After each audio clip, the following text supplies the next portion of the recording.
Good morning everyone, I hope you all are doing well. So आज हम पढ़ने वाले हैं about acceleration, non uniform motion and uniform motion. तो सबसे पहले एक्सेलेरेशन के बारे में पढ़ेंगे। एक्सेलेरेशन बेसिकली क्या होती है कि अगर आपका कोई ऑब्जेक्ट है वो मूव कर रहा है और अपनी वो वेलोसिटी को चेंज करता है, विच मीन स्टार्टिंग में उसकी कोई और वेलोसिटी है, कुछ टाइम के बाद उसने जब ट्रैवल किया तो उसकी वेलोसिटी में चेंज आया, तो हम बोलेंगे कि वो बॉडी क्या है, एक्सेलरेटेड है, क्योंकि उसकी वेलोसिटी में चेंज आ रहा है। ठीक है, अगर वो कांस्टेंट वेलोसिटी के साथ ट्रैवल कर रहा है that means the acceleration is zero, क्योंकि इनिशियल वेलोसिटी और फाइनल वेलोसिटी वो उसकी सेम है, तो वहाँ पे एक्सेलरेशन जीरो आती है। तो इसको हम डिटेल में पढ़ते हैं एक्सेलरेशन को। तो acceleration is basically rate of change of velocity with respect to time. आपकी जो वेलोसिटी है वो टाइम के साथ कितनी चेंज हो रही है, that is acceleration, rate of change of velocity with respect to time. Formula क्या आएगा एक्सेलरेशन के लिए, इसको हम एब्रीवेट ए के साथ कर देते हैं। फॉर्मूला क्या आता है, final velocity minus initial velocity by time taken, कितना टाइम लिया है उस जर्नी को कंप्लीट करने के लिए। तो यहाँ पे हमारे पास जो फाइनल वेलोसिटी है वो आ जाएगी v एंड इनिशियल वेलोसिटी आ जाएगी u और टाइम कितना आ जाएगा t। तो ये आपकी एक्सेलरेशन का फॉर्मूला आ जाता है। नेक्स्ट थिंग क्या है, ऐसा यूनिट्स क्या है एक्सेलरेशन की, तो इट इज़ वेरी इजी, हम डराइव कर सकते हैं।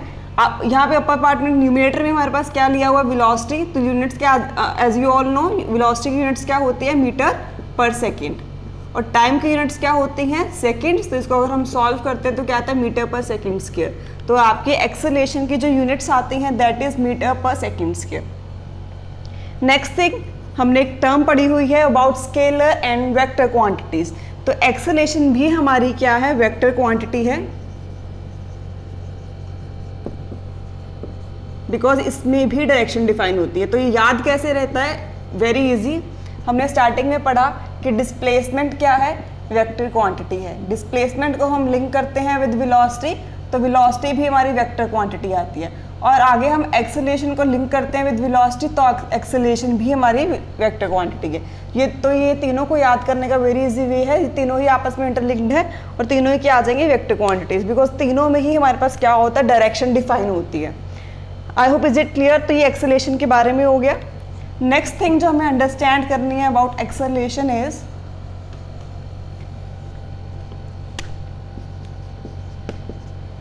About the velocities. अगर ऑब्जेक्ट की इनिशियल वेलोसिटी और फाइनल वेलोसिटी इक्वल है, final velocity is v, initial velocity is u, अगर ये दोनों इक्वल हैं, यहाँ पे हमारी एक्सेलरेशन कितनी आएगी, zero.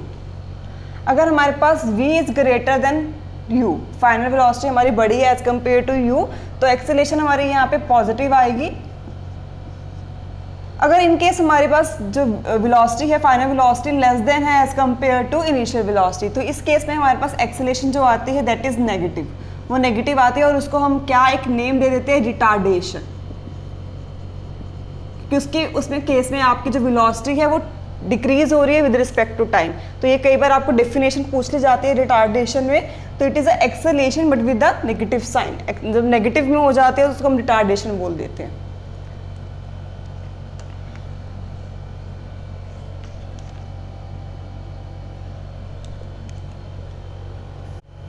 Okay, so next topic जो है हमारा that is about uniform motion and non uniform motion. Uniform motion में आपको ये चीज़ ध्यान रखनी है, इसका नेम से ही पता चलता है, दैट इज किसी चीज़ का कांस्टेंट होना। अगर कोई चीज़ कांस्टेंट है मीन्स वो वेरी नहीं कर रही है, तो यहाँ पे आपको ये टर्म याद रखनी है। तो यूनिफॉर्म मोशन की डेफिनेशन क्या आती है कि अगर आपका जो ऑब्जेक्ट है वो इक्वल डिस्टेंस कवर कर रहा है with respect to equal intervals of time. जैसे एग्जाम्पल ले लेते हैं कि अगर हम ट्रेवल कर रहे हैं फ्रॉम ए टू बी, ठीक है, तो 3 घंटे लग रहे हैं ए टू बी ट्रैवल करने के लिए, first hour, second hour, third our.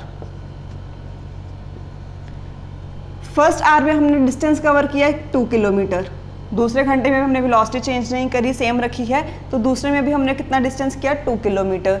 Third वाले में भी हमने कितना किया, 2 किलोमीटर। तो आपका ये देख सकते हो हर घंटे में हम क्या कर रहे हैं, इक्वल डिस्टेंस कवर कर रहे हैं with equal intervals of time. एक घंटे में ही हमने उतना डिस्टेंस कवर किया है। So that is example for uniform motion. तो इसकी एक डेफिनेशन आती है, object which covers equal distance in equal intervals of time.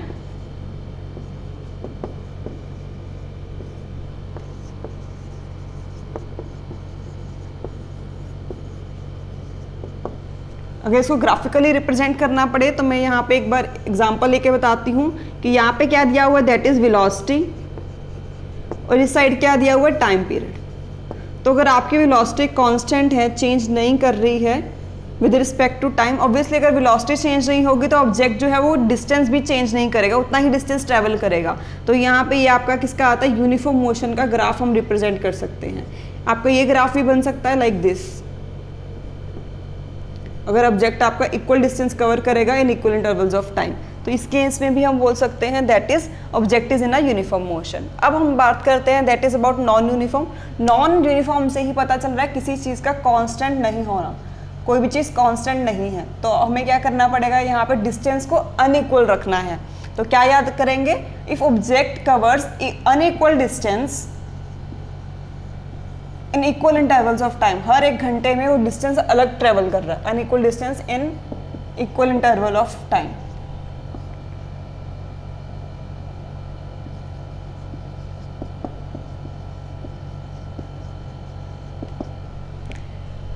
Example लेते हैं, सेम एग्जाम्पल लेंगे, उसको बस मॉडिफाई कर लेते हैं।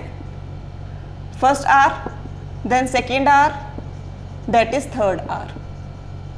तो यहाँ पे आप देख सकते हो कि फर्स्ट आवर में मैंने 2 किलोमीटर डिस्टेंस ट्रेवल किया, थर्ड में मैंने 3 किलोमीटर किया, और फोर्थ में मैंने किया 4 किलोमीटर। तो यहाँ पे अनइक्वल डिस्टेंस हम कवर कर रहे हैं, यहाँ पे कभी बढ़ रहा है कभी कम होएगा, that is the another thing, but हमें ये चीज़ ध्यान रखनी है कि अनइक्वल डिस्टेंस कवर कर रहे हैं। और इसकी डेफिनेशन ये भी हो सकती है कि अगर आपका ऑब्जेक्ट इक्वल डिस्टेंस कर रहा है कवर, बट टाइम जो क्या है, अनइक्वल है, इन अनइक्वल इंटरवल्स। एग्जाम्पल हम ले सकते हैं, एग्जाम्पल इसकी आ सकती है दैट इज, सेम एग्जाम्पल लेंगे, फर्स्ट सेकंड थर्ड। कोई कार है, ट्रेवल कर रही है from A to B distance, first hour पहले 1 घंटे में, उसके बाद 3 और third hour, then fifth hour, 2 kilometre, 5 kilometre and 6 kilometre. तो आप देख सकते हो, या फिर आप यहाँ पे वेरी करवा लो, that is 2 kilometre 2 kilometre. Distance same है, बट यहाँ पे क्या हो रहा है, आपका टाइम वेरी कर रहा है। सो ये चीज़ आपको ध्यान रखनी है।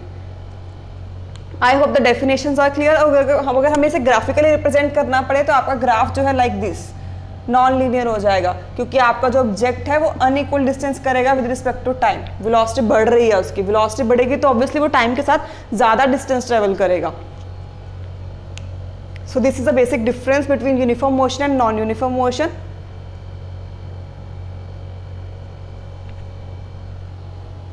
सो अभी हमने नॉन यूनिफॉर्म और यूनिफॉर्म मोशन का डिफरेंस पढ़ा। अभी हम एक्सेलरेशन यूनिफॉर्म और नॉन यूनिफॉर्म को रिलेट करके पढ़ते हैं, so that you can more understand what is the these terms. तो सबसे पहले हमने स्टार्टिंग में एक्सेलरेशन के बारे में पढ़ा कि एक्सेलरेशन में 3 केसेस मैंने लिए थे, that is v is equal to U, acceleration is equal to v greater than u, and acceleration is equal to v less than u। इस केस में हमने पढ़ा कि एक्सेलरेशन 0 आएगी, इस केस में हमने पढ़ा कि पॉजिटिव आती है, और इस केस में हमने पढ़ा कि एक्सेलरेशन क्या है, नेगेटिव आएगी। तो आप इस ग्राफ इससे अंडरस्टैंड करेंगे कि अगर हमें ऐसा सिचुएशंस गिवन दी गई हैं तो वहाँ पे आपको यूनिफॉर्म मोशन होगा या नॉन यूनिफॉर्म मोशन होगा। तो अगर आपके पास ऑब्जेक्ट की फाइनल वेलोसिटी और इनिशियल वेलोसिटी सेम है, अगर ऑब्जेक्ट की वेलोसिटी ही वेरी नहीं कर रही है, वेलोसिटी कांस्टेंट है, तो उस केस में आपका जो ऑब्जेक्ट है वो टाइम के साथ सेम डिस्टेंस कवर करने वाला है। तो इस केस में आपका ऑब्जेक्ट जो होगा that will be in uniform motion. इस केस में पढ़ते हैं, आपका जो ऑब्जेक्ट है उसकी स्टार्टिंग में वेलोसिटी कम है, इनिशियली कम है, बट टाइम के साथ उसकी वेलोसिटी जो है वो इंक्रीज हो रही है विद रिस्पेक्ट टू टाइम। तो इस केस में हमारे पास वेलोसिटी चेंज हो रही है, that will be non uniform motion.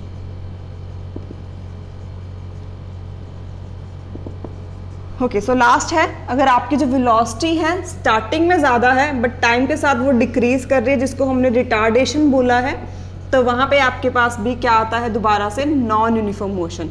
क्योंकि ये मैटर नहीं करेगा कि आपकी वेलोसिटी कम हो रही है, ज़्यादा हो रही है, वेलोसिटी वेरी कर रही है तो ऑब्वियसली डिस्टेंस भी वेरी करेगा, वो ज़्यादा या कम डिस्टेंस ट्रेवल कर सकते हैं विद रिस्पेक्ट टू टाइम। तो इस केस में भी आपका क्या आता है, नॉन यूनिफॉर्म मोशन आता है, और इस एग्जाम्पल को हम क्या बोलते हैं, retardation. So in this way आपको ये अंडरस्टैंड करना है, अगर आपको एग्जांपल दी जाती है और पूछा जाता है दैट इज़ यूनिफॉर्म मोशन और नॉन यूनिफॉर्म मोशन, तो उसकी वेलोसिटीज चेक करो। अगर वेलोसिटीज वेरी करती हैं तो हमें वहाँ से पता चल जाएगा कि वेलोसिटी अगर ज़्यादा हो रही है तो ऑब्वियसली वो उसका डिस्टेंस भी चेंज होने वाला है टाइम के साथ।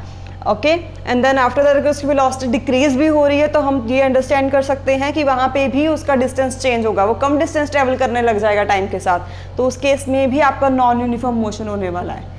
I hope the concept which we have learned today, that is about acceleration and uniform and non-uniform motion, is it clear to you? If you have any query regarding these topics, then you can comment below. And in the next class, we are going to learn about the graphical representation, and we will try to solve the numericals which are related to these topics. Thank you and have a nice day.